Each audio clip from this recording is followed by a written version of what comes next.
Jin itu bermanifestasi dalam berbagai cara di seluruh bangunan, seolah seluruh bangunan Hotel Amber Court adalah kandang yang menguncinya. Dan lantai 7, disitulah kekuatannya yang paling besar. Orang-orang yang menginap di lantai itu mengatakan kalau mereka merasa terus-menerus diawasi.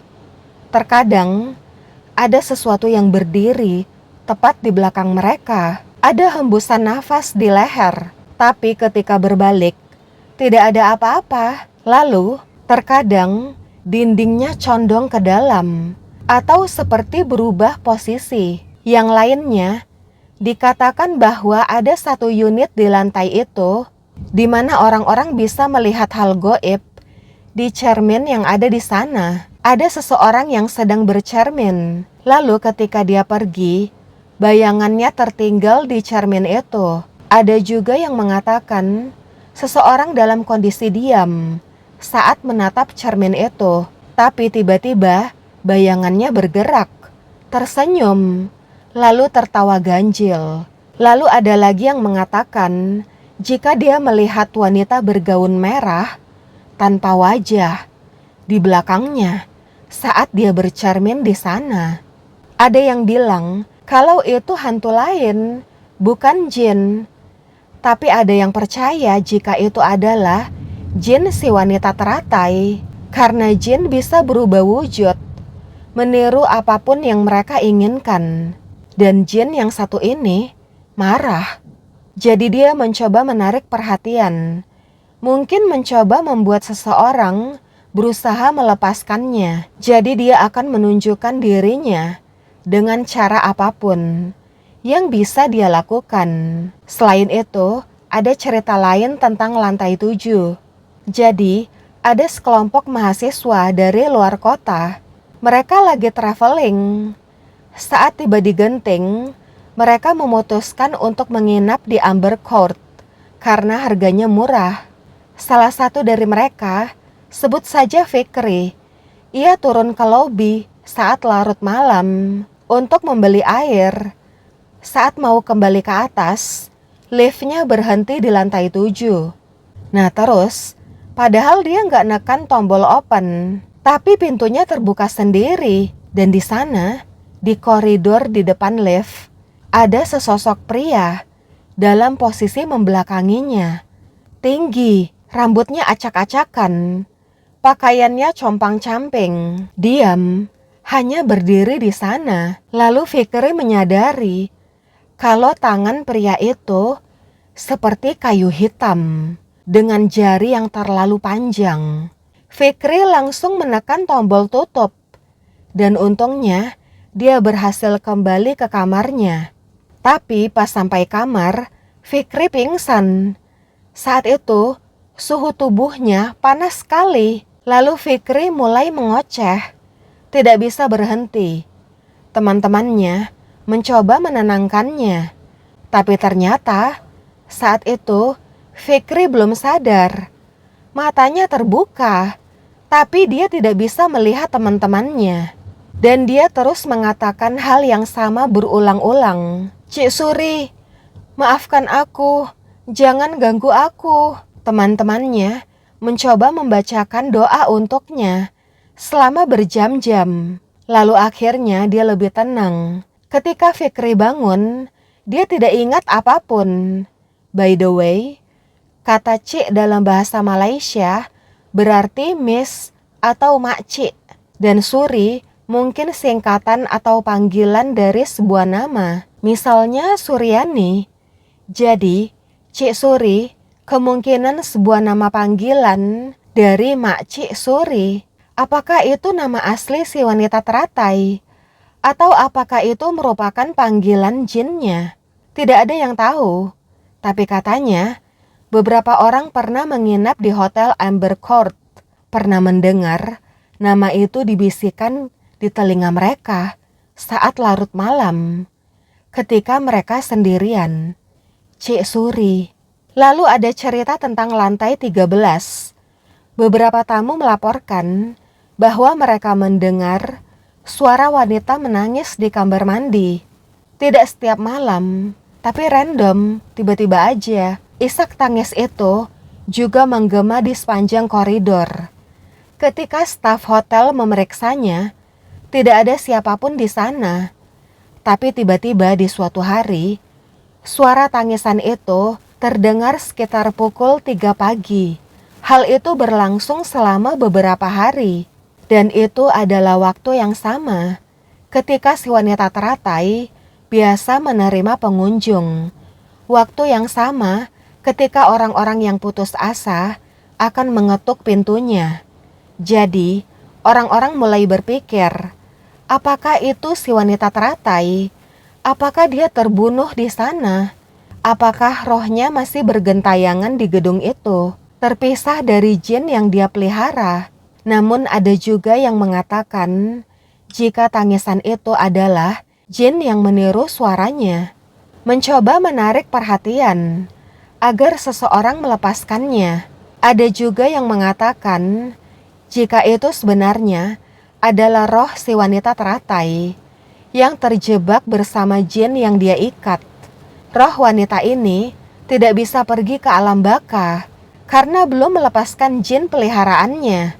Dan ada pula yang percaya jika tangisan itu adalah hantu lain, seorang wanita lain yang meninggoy dalam kondisi yang tidak baik di Amber Court. Kemudian ada cerita dari sebuah unit di lantai lain. Tidak disebutkan di lantai mana pastinya. Dikabarkan ada seorang pria Tionghoa meninggal di sana. Ia seorang penjudi yang kehilangan semua uangnya. Dia mengunci dirinya di unit itu dan menyiapkan pisau. Saya tidak bisa menggambarkan apa yang dia lakukan pada dirinya sendiri. Dan malangnya, dia tidak mati dengan cepat. Ketika petugas hotel mendobrak unit itu, pria itu tergantung di tengah ruangan. Unit itu pun ditutup rapat. Namun, pintu yang didobrak paksa itu ternyata menimbulkan sedikit celah. Jadi, di suatu malam, seorang pengunjung dari luar kota kebetulan menginap di lantai itu. Ia tidak tahu menahu mengenai berita meninggalnya pria Tionghoa itu. Jadi, saat itu larut malam, dia mendengar suara berisik dari unit itu. Karena penasaran, dia mengintipnya. Betapa terkejutnya dia melihat seorang pria berdiri di tengah ruangan, berlumuran darah. Memutar ulang kejadian itu menunjukkan padanya seperti apa keputusasaan ketika mencapai titik akhirnya. Jadi, orang-orang mulai percaya bahwa siapapun yang mengunjungi gedung ini akan mendapatkan pikiran-pikiran berbahaya. Pikiran-pikiran mengganggu ini terasa lebih kuat dari penalaran mereka sendiri. Dan pikiran-pikiran itu tidak selalu berupa ajakan untuk melompat. Terkadang lebih lembut, lebih halus, muncul di dalam kepala mereka. Seperti suara seorang wanita, manis, dan penuh perhatian. Keluarlah, lihatlah pemandangan dari atas. Indah sekali. Ayo, ke sini. Dan jika orang itu menolak, mengabaikannya, suara itu akan berubah. Seperti seseorang yang pura-pura lembut, yang kehabisan kesabaran, lalu melepaskan topengnya, menjadi kasar dan marah. Keluar sekarang. Beberapa orang dikabarkan berdiri di balkon pukul 3 pagi, tanpa ingatan sedikit pun tentang bagaimana mereka berjalan keluar ke sana. Tangan mereka memegang pagar balkon. Kabut tebal ada di sekelilingnya. Dan sesuatu di pikiran mereka menyuruh mereka untuk terus melangkah maju. Beberapa orang berhasil selamat, tersadar, lalu memaksakan diri mereka untuk kembali ke dalam. Tapi beberapa orang tidak berhasil selamat. Ada orang-orang yang melompat dari Amber Court. Namun detail identitasnya dirahasiakan untuk menjaga privasi keluarga. Sebagian besarnya adalah penjudi yang telah kehilangan segalanya. Orang-orang yang sudah hancur putus asa. Dan jika itu benar, itu disebabkan oleh jin wanita teratai itu. Mungkin karena jin itu sama putus asanya dengan orang-orang tersebut. Jika berbagai cara sudah dia lakukan dan tidak mendapatkan respon, maka mungkin saja jin yang putus asa itu berteriak, masuk ke dalam pikiran seseorang, mencoba membuat perhatian. Tapi dia tidak mengerti manusia, tidak mengerti bahwa pikiran yang dia dorong terasa seperti keinginan untuk mati. Jin itu hanya ingin keluar, dan semakin lama dia terjebak, jin itu menjadi lebih marah, lebih keras, dan lebih kuat. Pada tahun 2017, sebuah film horor berjudul Haunted Hotel difilmkan di Hotel Amber Court, Malaysia. Biasanya, pecinta horor selalu penasaran dengan behind the scene film horornya kan? Nah, begitu juga film Haunted Hotel ini. Di antara para pemain dan krunya, ada yang memiliki pengalaman horor. Aktor Malaysia, Alvin Chong, mengalaminya. Setelah syuting selesai, Alvin mengatakan bahwa dia tidak akan mau berakting di film horor lagi. Selama acara promosi film, mereka mengadakan tantangan di Hotel Amber Court. Siapa yang paling berani? Itu judulnya. Para peserta harus pergi ke tempat gelap sendirian, menemukan benda yang disembunyikan panitia, sekaligus merekam semuanya di ponsel mereka. Nah, ternyata beberapa orang ponselnya mengalami kerusakan. Di tengah perekaman, macet total. Ada pula yang bisa merekam, tapi pas mau diputar kembali, HP-nya hang. Ditekan beberapa kali pun, file video itu nggak bisa dibuka. Belakangan, panitia baru tahu kalau ternyata salah satu tempat yang mereka jadikan tempat tantangan, yaitu area parkir basement, ternyata ditutup bertahun-tahun karena suatu insiden. Tapi mereka nggak dikasih tahu. Mereka cuma dengar desas-desus kalau jangan ke parkiran basement di malam hari. Mereka pikir masih aman kalau tantangannya dilakukan di pagi hari. Cerah kok di luar. Jadi, ada peserta tantangan yang melihat wanita cantik. Dia kira staf produksi. Wanita itu tersenyum ke dia sambil jalan biasa menuju ke arah dia. Tapi tiba-tiba, wajah wanita itu berubah menjadi mengerikan. Banyak belatung dan bolong di mana-mana. Ya kaburlah si peserta ini. Untungnya dia papasan sama peserta lain. Selamat dia.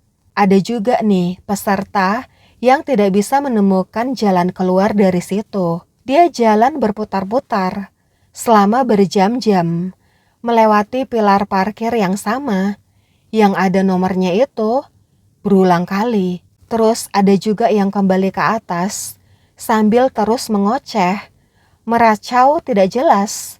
Peserta ini dalam keadaan panik, matanya ketakutan, seperti ingin melaporkan sesuatu, tapi dia tidak bisa menjelaskan apa yang dia lihat. Kata-kata, omongannya gak beraturan gitu loh guys. Tapi, tidak ada laporan polisi yang mengkonfirmasi cerita-cerita ini. Tidak ada catatan resmi tentang seorang wanita yang cocok dengan deskripsi wanita teratai. Tidak ada dokumentasi tentang unit yang disegel karena aktivitas paranormal. Yang ada hanyalah cerita, urban legend tentang hotel ini. Namun memang ada orang yang meninggoy di Amber Court. Orang-orang yang melompat dari balkon-balkon itu. Tapi ternyata guys, bukan hanya di Amber Court, tapi juga di beberapa tempat di Genting. Memang ada orang-orang yang melakukan sesuatu yang menyedihkan pada dirinya sendiri. Bukan karena jin, bukan karena kutukan. Mereka memilih jalan itu karena mereka telah kehilangan segalanya. Mereka tidak sanggup pulang karena kecanduan judi. Ini adalah masalah kesehatan mental yang tidak dibicarakan dan terlambat ditangani. Salah satu hal paling menakutkan adalah keputusasaan seseorang. Tapi memang, orang-orang yang pernah ke Hotel Amber Court merasakan keanehan pada bangunan itu. Bahkan penduduk setempat yang tidak percaya pada jin, mereka merasa ada sesuatu di sana, seperti ada entitas yang menginginkan sesuatu. Dan kamu bisa merasakan energi negatif dari kesedihan orang-orang yang pernah tinggal di sana. Hingga sekarang, Amber Court masih berdiri. Ini adalah tempat berhantu yang sangat terkenal dan digemari para pemburu hantu. Tapi sekarang, bekas garis merah di bangunannya, sebagian besar sudah dicat. Beberapa unit masih ditempati. Sebagian besar disewa oleh pekerja asing, bukan orang Malaysia. Orang-orang yang membutuhkan sewa murah, beberapa unit dibiarkan kosong. Pihak manajemen dan petugas keamanan tidak banyak membicarakannya, tapi penduduk setempat akan memberitahu jangan menginap di lantai 7. Jika urban legend ini benar, jika memang ada jin yang terperangkap di Amber Court, maka jin itu masih ada di sana. Dan terkadang, di larut malam, orang-orang di Amber Court mencium aroma manis yang samar dari bunga teratai, seolah-olah sesuatu masih menunggu seseorang masuk ke unit paling ujung di lantai 7. Oke guys, thanks for watching. See you. Bye.